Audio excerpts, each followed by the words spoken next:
dal leen ak jàmm ñu xëy tàqañ yi ni kay xëyndoo daanaka ñoom ñëpp naka ñoo nga xëyoon naka ca Parcelles Assainies xibaar yañ fa tukkee naka moom la ñu xëy indil naka enquête yéene kaay ni lu baral ba naka de combat naka gamitin bi nga xamante ni si opposition moom la doon amal foofee ca Parcelles Assainies yeewi askan naka mobilisation boo xamante ni si yeggi na dayo ñoom naka dañoo bëgg a baare rek ki nga xamante ni si moo di naka président de la république waaye itam bëgg a naka aar ki nga xamante ni moo di seen leader Ousmane Sonko nag kàddu yam yëkkati nee na naka Macky Sall du moom mooy choisir kay nekk candidat ak ku nekk loolee moom duñ ko nangu tey duñ ko nangu ëllëg yeewi askan moo ngay promettre di marché naka ci réewum Sénégal naka avec ou sans autorisation waaye naka waa Benno Bokk Yaakaar taxaw nañu tembe naka pare nañu ngir rek jàmmaarloo ak ñoom nag ndax duñu nangu kenn koo xamante ni si dina xajamal dëkk bi nag Walf Fadjri yéene kaay ca meeting boobee la desene ak opposition ca Parcelles Assainies yeewi naka montré na sa force de frappe Ousmane Sonko nag nee na moo ngi sàkku ci armée bi naka ñu gën a taxaw naka ngir nag xam nañ ne naka fi Macky Sall taxawee naka du dëgg du yoon naka boo tax nag ñu jàpp ne nag waruñoo ànd ak moom yéene kaay bi di mandat di kat ci moom ci ñaari fan ci procès bi nga war a xamante ni moo dox ci diggante Ousmane Sonko ak Mame Mbaye Niang Ousmane Sonko naka buur la ci Amadou Ba ndax ca Parcelles Assainies boobee Amadou Ba dëkk di premier ministre nit ki démb da Ousmane Sonko dajale fa am mbooloo moo xamante ni kenn xamul nu mu toll le barreau d'honneur de Sonko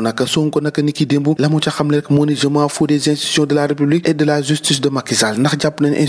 institution Macky Sall ca ma yoon nekkul ci moom nit ki démb la ko xam le foofee naka ca Parcelles Assainies ci méga meeting bi nag méga meeting googee naka le quotidien yéene kaay ci la dikkaat yeewi askan wi nag si des foule ay foule mbooloo mu takku moo ñëw yéene kaay bi nag ne Sonko la mu ca waxaat nee na naka la mu wax ndaw ñi bu dee parewu leen pour xeex jëlee fi Macky Sall ñu bàyyi Macky Sall mu déroulé programme am moo gën a yomb nag faaw ngeen takku pare coddu naka ne fi ñu toll nii xam ne naka mbir mi yéen a ko war a xeex bi kay yeewi askan wi les temps forts du méga meeting naka foofee ca Parcelles Assainies l'observateur dikkaat na ci naka nee na autorisation des manifestations na naka la état bi def rek bu capoter plan du chaos maanaam kaw bi nga xamante ni si ñoom ku jégi bëggoon na ko état bi nag teg ay pexeem ba teggi ko ba mu set wecc mobilisation ak déclaration yu nga xamante ni si yéene kaay bi ne bari woon na ci ay lënti waaye itam ay erreur yu xamante ni waaye yeewi askan def nañ ko l'observateur moo ni waxee l'indépendant na mu waxee moo di mbooloo mu takku daal la ñu gis terrain ak apes ak lu munti xew yéene kaay bi ne source a nee na du gàtt à l'accolade ndax la jàppaloon ñëpp naka ni ki démb moo di Mimi Touré ak Ousmane Sonko ndax ñoom ñaar naka daanaka xaj ak muus la ñu woon naka waaye ni ki démb naka joxante nañ loxo foofee ca Parcelles Assainies loolu tax nag yéene kaay bi ne gàtt